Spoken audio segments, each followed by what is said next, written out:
弟兄姐妹平安。今天1月20号，我们要来读约伯记32章到33章。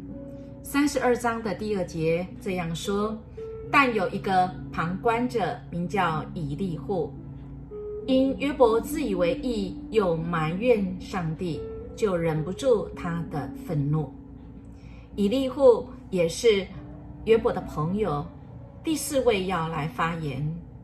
一直他都没有出声，是因为他年纪最轻。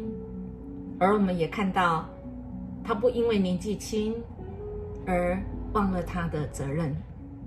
他是约伯的朋友。我们看到他在旁边观察的时候，他看清了许多的事，特别是约伯的前面3位的朋友，他们的立论点他不能同意。有时就是他们论断约伯是因为犯罪而受苦，其实他一语道破，其实约伯是因为苦难而受苦，而来犯罪。亲爱弟兄姐妹，我们看到以利户，他洞察出苦难对人来说话，来回应约伯。他一直埋怨，他觉得上帝不向他说话，而以利户他却指明了说，不，上帝常常说话。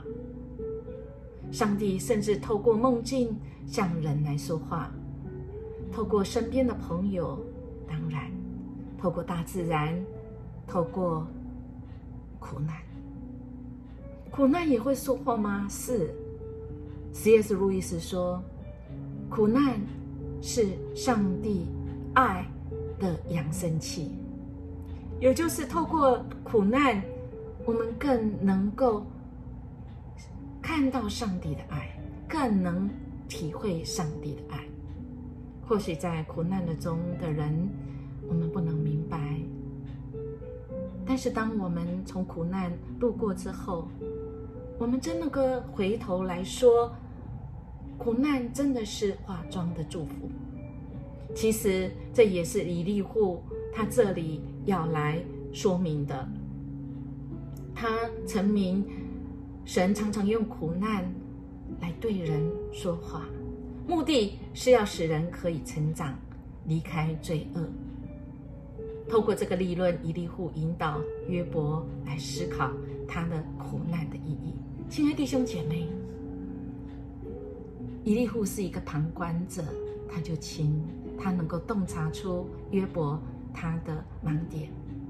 我们都需要有一个有智慧的旁观者，除了上帝之外。因为我们今天的生活可以更认识自己，更认识上帝，让我们可以成为一个在主里面恩典里更多的成长的人。祝福你，我们下次见。